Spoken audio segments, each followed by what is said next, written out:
All right, action begins now. Here we go. A little spicy, little jumpy. We're going to see some shots right here, ladies and gentlemen. Just be ready. We're going to see some wrestling. You can tell by the level changes. That's usually a good sign. We're going to see some takedowns, see some really quick level changes right in the beginning like this. You know, we see like the Spider-Man crouch with the guard pullers, but when you see the level changes, you know you're going to see some shots.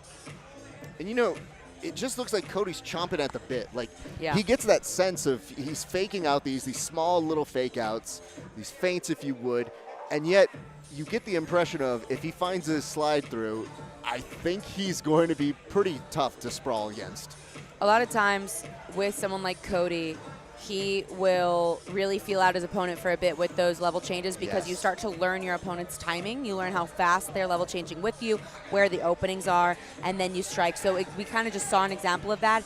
He did find his opportunity to come into the body lock, right? So he wasn't actually looking for the legs. He was shooting the timing and kind of feeling him out. And then when he found the body, he went for it. And now this time switches to a single. But the Kimura defense, but almost just opened up his back. Brandon might have just given up his back in that Kimura, the trap roll.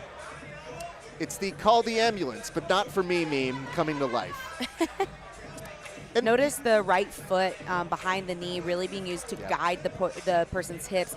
That is such a nice tool, especially when you don't have full back control yet, right? He doesn't have the hooks in. It's in his like crab ride style where you're behind both legs, and you really use that top leg to maneuver your partner towards the ground so that they almost go into a turtle rather than flipping over the top and coming to the right or coming over towards us where he can start to put his shoulders onto the mat. You want to force them to turtle here. And on the flip side, the anchor of the other leg, trying to make sure he can't make too much distance from him. It's been a continuous pummel fight, so you try to get that extension, but then you create that anchor so that you're basically just sticking yourself to the opponent and hoping that now we're back to a scramble, and here's that shot. And this time, no Kimura to reverse any of the position. Now it's just a pretty solid takedown here. The question is, can he capitalize on it? Yeah, but he came straight into the double right there, right, and pinched both the knees together. But now, as I say that, back up to the feet and into a Granby roll was Brandon. Yeah, beautiful Brandon to come. Beautiful Grammy by Brandon. Beautiful Brandon, yeah. We should be thanking you for that nickname, by the way. Beautiful Brandon. That's your new nickname. Absolutely. Gotta love it, and I want credit. Woo. Wow, back in on another single. I told you, man. As soon as you see those level changes, Cody's on fire. Absolutely, and Cody, that speed was there, but I gotta say, Brandon did stuff it very nicely. It's just the aftermath of how persistent you saw Cody not giving up on it that it kind of puts him in his position right now where it's not a pass, but it definitely is playing to the game that you get the impression Cody wanted to play here tonight.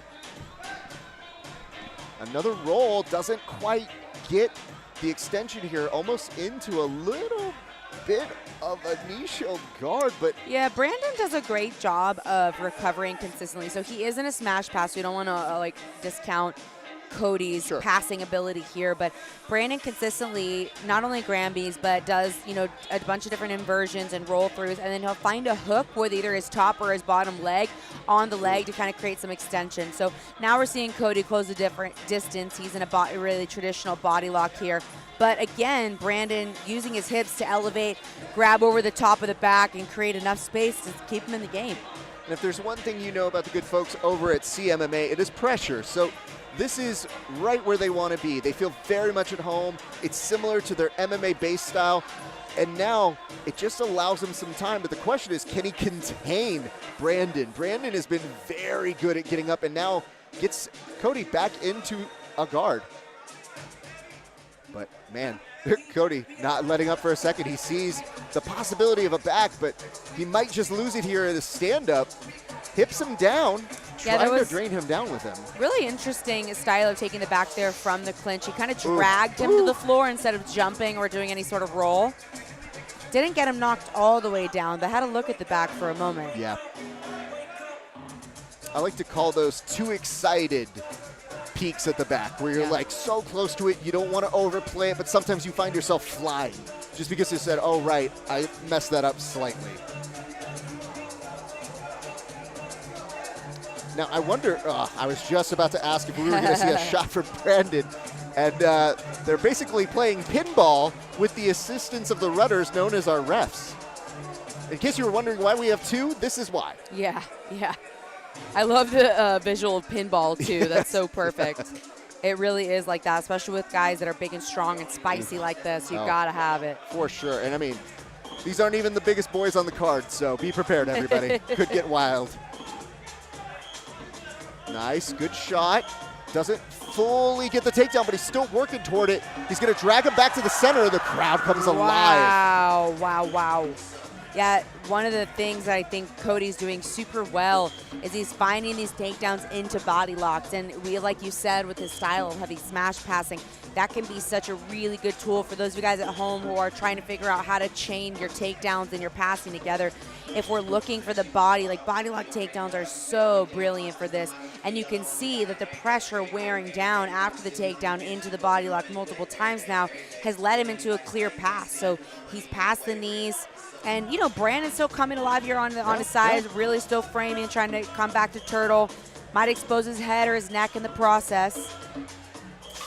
Another roll through. I told you about those, Raph. Well done. You know, it's weird. You just get kind of into that reset position there. He's looking at, he was trying to attack the neck there, doesn't quite get it. You know, you get to that moment where you look like you're in a video game and you're glitching because you just can't move. Yeah. And it's a very rare position that you find yourself there, but both these gentlemen make it the distance.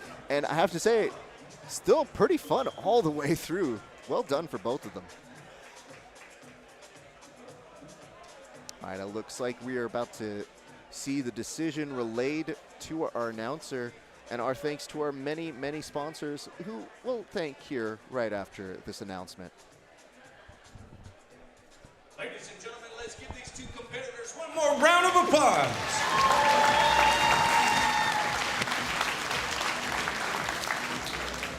Your referee has made his decision. Your winner, Cody Davis.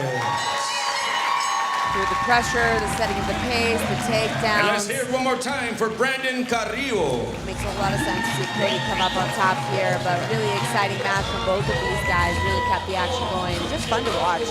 Great energy.